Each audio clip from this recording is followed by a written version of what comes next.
Now, I have said repeatedly, and I've said this over and over and over again, that modern women will latch on to a man's success, use that man's skills and platform to build themselves up, take the shorter route to success, and then quit and burn bridges on the way out. That is the playbook in media. Now, what tends to happen is, again, the women have a tendency to think that they're more useful to the organization than they are. Now, an example of this was Candace Owens and Brett Cooper recently are the most visible cases of this happening. Both Candace and Brett were part of the Daily Wire, and Candace could not keep her mouth shut when it came to a certain group of people. She ended up getting fired. Now, it's not smart to talk about that group of people that one of your bosses belongs to. For example, if I hired someone and they did anti white stuff, I just don't know if that's your best chess move. Do you know what I mean? I just don't know if that's the best way to go about it. Now Brett Cooper left and she didn't really give a reason, but she did a lot of passive aggressive and underhanded things on the way out that painted the Daily Wire in a bad light. Both of these women owe Ben Shapiro, their former CEO Jeremy Boring, thank yous for their success. They should have been thankful, but they did not do such a thing. Okay, now this isn't just an issue with right-wing content creators. Recently, Francesca Fiortini, a super left comedian and political commentator, had a falling out with the Young Turks co-creator Cenk Uygur. Now, Francesca started as a contributor at the Young Turks back in 2016 and started hosting her own podcast in 2018. Kyle says, congrats for getting monetized. Thank you so much, Kyle.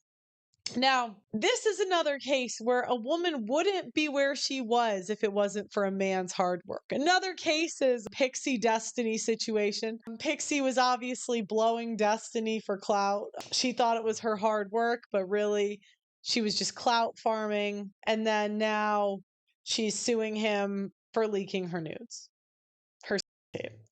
Now, after the election of Donald Trump earlier this year, Cenk slammed the Democrats for how they handled the election. He criticized Kamala Harris as a candidate, and he criticized the left wing mainstream media and began to pivot his platform, including having conversations with right wing pundits. 3 months ago, he appeared on stages with Charlie Kirk at Turning Point USA event, and they had a spirited conversation about the election and the future of politics in the US. And Francesca didn't like that one bit. Cenk has announced that I am no longer allowed to appear on the damage report with John Iadarola based on the disagreements with the Young Turks main host. And yes, calling Cenk a bitch for engaging with Dr. Phil, a guy who's joining the ICE raids and innocent people. So let me get this. Oh, this is so funny. This woman thought that she could call her boss a bitch and still be employed. How did she make it this far in life? I'm going to Google her age because all right, age. Oh my gosh, she's 41. She's 41. And she thought she could do that. That is insane. Okay, so we're going to react Recently, French. to, and I want you guys, we're going to look at his reasoning for this, of the timeline of things. Francesca Fiorentini asked us at TYT to take her podcast, Habituation. Now, I'd like to give one preface. Oh, wait, is this? Let me double check that this is on. I want to give one preface. I am not the Young Turks fan. Okay, you guys are saying that she's hot. Okay, guys, you can be an attractive woman and not call your boss a bitch. I don't know. I mean, I'm not. Recently, Francesca Fiorentini asked at TYT to take her podcast, Habituation Room, off the network. And we happily. It's like when women ask for divorces, right? And the men are like, okay, see ya. That's the equivalent of this nobody liberal commentator going to this guy who made a $50 million company and thinking she has any leverage in this situation.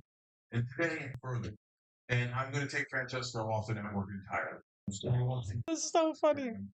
Any of the TYT shows. So I want you guys to know why I'm doing that and how This whole situation isn't really about Francesca. It's about TYT, our community, and what we stand for. And so we're for open minds and open hearts. And so I want all of you to know that, and I want to build a community that believes in that and invites people in that believe in the same things. And by the way, if you don't believe in the same things, and you say, no, no, no, I have a strict ideology and I have no open mind about that, no problem. There are tons of shows out there. So, first of all, we've had some disagreements. I certainly have with some of the far left, but I think they've been relatively small. But if you think that they've been large, no problem. So they've been around the issue of crime. Did crime rise between 2019 and 2023? Well, that's a fact. It did. But it's okay. We can have different interpretations of it. That's not an issue at all. We certainly are against police abuse, and we fought against it. I would argue at least as much as any show on the planet, and perhaps a lot more. And I take great pride that Benjamin Crump, among others, said that Trayvon Martin would not have gotten anywhere near the national coverage that he did if it wasn't for the Young Turks. You see, again, I don't like this guy. But here's the thing. Men can put aside their differences, right? And they can still respect a guy that they don't agree with at all and say, do you know what? He put his hard work and dedication into this and he built that. Where women, we just don't have that tendency. We have the tendency to say, I don't like you, let me destroy your life. Do you know what I mean? All right, so we'll keep going. Nevertheless, we could have disagreements on specific policy issues, and we do on slogans and framing, etc. For example, defund the police, Latinx. These are normal disagreements within any community. And I certainly would never want to shut that down because we're, again, for open minds. And of course, we've had some disagreements on the issue of transgender rights. Let me just say quickly what my position is, because a lot of people outside of the network have been misleading you about this. So I'm for 100% constitutional rights for transgender Americans because why, they're Americans, just oh my gosh. Lord help this country. Like the rest of us, and they should have the same exact rights. They should be protected in bathrooms. They should definitely be allowed to serve in the military. And I happen to think that they should be allowed to play, transgender girls should be allowed to play in women's. Oh, you guys want me to make the screen bigger? Okay, let me see if I can do that.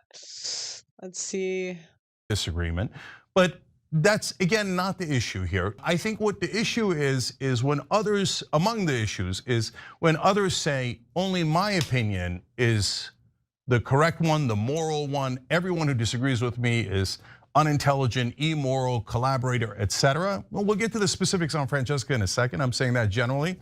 And that they speak for the left. Well, let's find out if they do speak for the left. This is a little bit of Francesca, a little bit of Emma Vigeland from Majority Report, and spliced in is the actual facts about what the American people think, and interestingly, what Democratic voters think. First, let's watch this. I'm a big Messi fan, but let me just explain this. Answer my question. Would you allow him, if he said I'm a woman, to play in the American right now? Yes, right now. Hell yeah, are you kidding me? Transgender female athletes in women's sports, only 18% of the country says that they should be, in fact, allowed to participate in women's sports. Your argument is really bad on this, and you're out of your depth. You're correct that trans women should be able to compete in women's sports, but your argument for it is just scientifically and factually incorrect. I'm actually not bad about this. I'm 100% right on this. I don't give a the scientific explanations. People, if they identify as a woman, get to compete in sports. If that's not fair in the short term for a variety of little competitions, I don't give a And I mean, my goodness gracious. Now, this is the one thing I agree with the Democrats on. Women have been begging men to play in their sports. I say let them. Women voted for this. And I'll tell you guys, you know what? I played volleyball in England, and I was at a tournament that allowed this. And do you know who was the first one championing for these women to stay in the tournament? Women. So, yeah.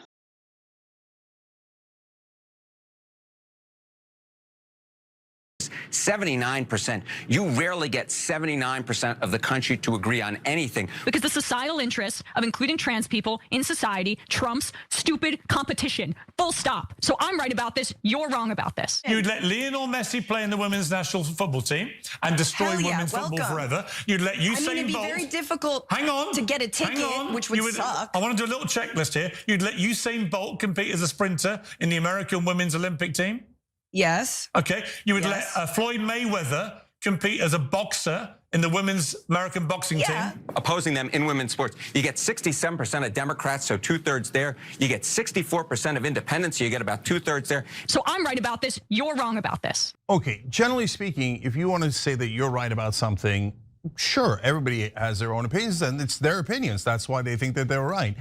It's another thing to say that you speak for the left. As you just saw there, 67% of Democrats have a position that is actually to the right of mine. I say that trans girls should be allowed to play in girls' sports in high school.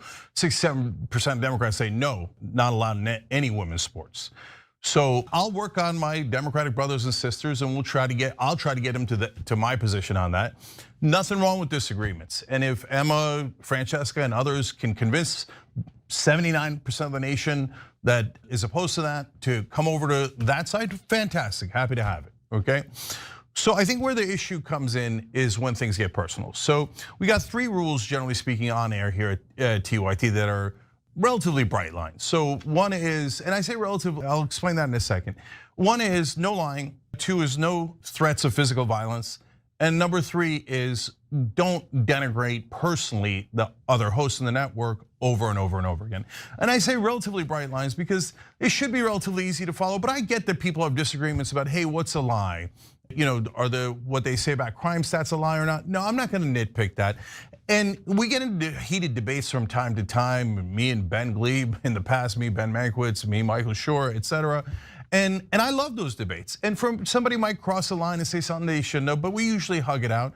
And so I'm not nitpicking here. What we're looking for is, hey, are we all rowing generally in the same direction, or are some of us drilling holes in the boat? And so are you doing it over and over again on purpose to try to? Yeah. So I think that's fair, right? I think that's a fair assessment. Don't blatantly insult your boss, right? I mean, I think that should be doable, I think.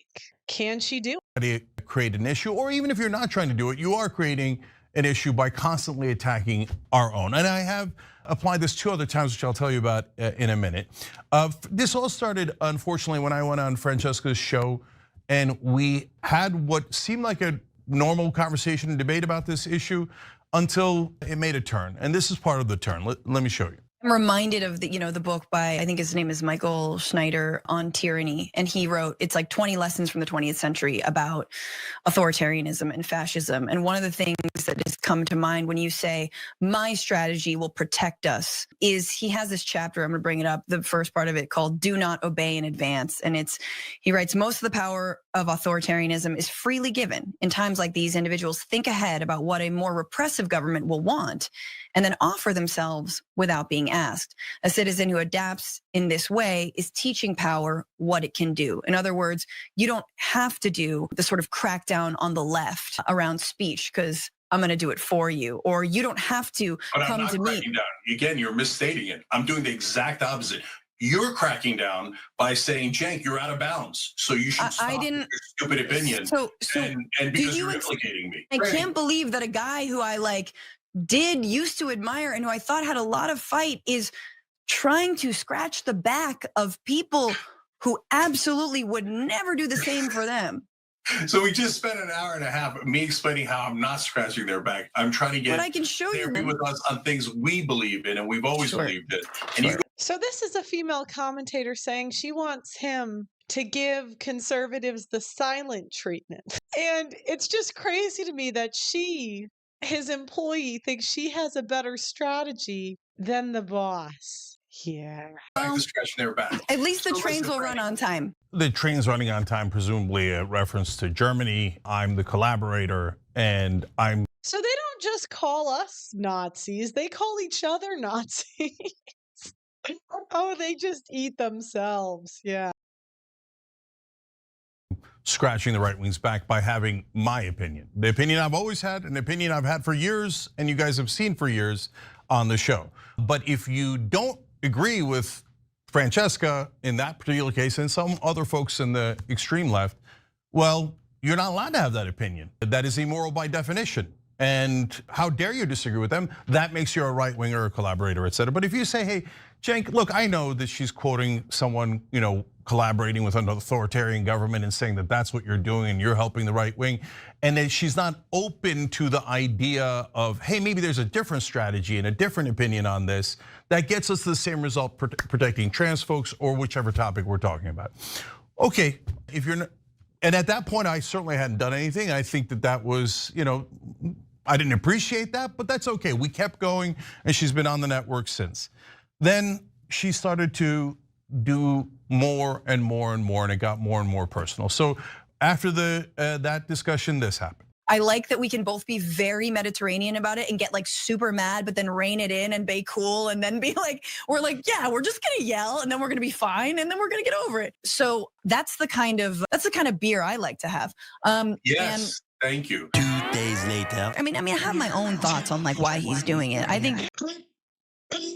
God, do you know this girl has it made, right? She gets to talk for a living, which is the best job ever, right? And all she had to do was not insult her boss. She could basically talk smack about whoever. And she had one job. Do not attack your boss. That's it. If you think your brain was broken by the 2024 election, I think we're looking at a case where someone's brain was broken even harder. Okay, but look, guys, if she had said that about another host, I probably would have drawn the line there. But it's about me, so I wanted to give more leeway. My brain is broken. And by the way, that's still, okay, the first time she's getting super personal. Collaborator, maybe that's a political opinion. Now we're a broken brain, even though we were supposed to have a beer and we were supposed to hash it out and be okay afterwards, but apparently not okay afterwards. But then that was the tip of the iceberg. She continued again and again. Here's the next one. I do think it's sad that even though they allow people like us into the fold and the fray, they refuse to learn from us or listen to us. And I think that when you have been doing this work for so long, and you still cannot grasp the idea of intersectionality, how race and gender and class all intertwine with one another, and how the fascist goal is to divide us based on these lines. Like, I don't know like who you are. Like, I don't even know if you're smart. You know what I mean? I don't even know. First of all, I don't know who your political mentors are. I don't know who you look up to. I don't know what your touchstones are. I don't know if you know your history in terms of like civil rights, women's rights, gay rights struggle in this country. I don't know anything. Yeah, see, this is what he had to do. He's like, I gave this woman a lot of rights and now he's got to take it away. She's doubling down. So again, she got this big ego because they put her on the network. She thought she was amazing and awesome. She thought it was her own hard work and not the guy that brought her up. And she just keeps digging this hole. I call into question all of that. It sounds like you are just an opportunistic mouthpiece who wants clicks time and time again. Okay, so obviously it's getting deeply personal there. Opportunistic mouthpiece. Can't grasp simple concepts, not smart. But guys, and I'm not angry. Look, people have different opinions and they want to make it personal. It is what it is, right? I'm more sad about it. I'll say something at the end about that. But to me, the attitude that is toxic, and that's what I don't want at TYT. I want to build a community that is really open to conversations. Is they refuse to learn from us. So the idea is, well, obviously I'm right and the only moral center of the universe. And I already told him that, and this guy wouldn't even learn from me. It's just such a deeply arrogant thought that if someone disagrees with you, they need to be re-educated. And maybe they haven't read any books at all. Okay, did she stop there? Of course not. And yes, as I told Cenk, I do feel very implicated. I have felt implicated by their takes, specifically around crime and police. Okay, look at this guy. Guys, we're gonna do a show later this week That's called men's poker face. Like when women say wild shit and they just have to put on a poker face. So if you guys have thoughts on the best, like the worst thing you've ever heard that you had to put a poker face on, call in. But look at this guy. Freaking hilarious. So funny. She just keeps going. She's like got a shovel and she's just digging it further and further. Policing in years past, definitely by this new heel turn since Trump's reelection, and absolutely by the misrepresentation of the Los Angeles fires and who the responsibility lies on. It is enraging, to say the least. The Los Angeles fires are not the responsibility of the mayor. They're apparently the responsibility of Republicans, or I don't know. I don't know what her thought on that is, and I don't know why she's enraged by that, but that's okay. Apparently, I've taken a heel turn. By the way, all those folks, not just Francesca, but others that told you we're right wing, you watch the show every single day, you see us criticizing Trump and Elon Musk over and over and over and over again, telling you how they're gonna do a $4.5 trillion robbery in those tax cuts. Yesterday, we talked about how they're already, hammering Social Security and costing good Americans, what they need from Social Security, how they're gonna cut $800 billion from Medicaid, how there's a series of robberies on the way, et cetera. But it's okay, let's just simplify things and say anyone who disagrees with us a little bit is a right winger. But the good news is, at least Francesca will not be implicated anymore. And I never understood that, because she's been saying this for a long time now, that she was implicated by us. Then why keep taking the check? And it's not a big check, and Francesca has had a career before us. She talks about that. Of course she did. And she'll have a career after us. There's no problem with that. So why? It's so crazy because she doesn't realize how much bigger he is than her. I don't like him, right? I'm not a fan, but he's world famous. He is a very famous, like, Young Turks is worth like $50 million. That's a lot of money. And she literally thinks because she talks at the same network, somehow they're equal. I know how a lot of you guys feel about your ex-wives.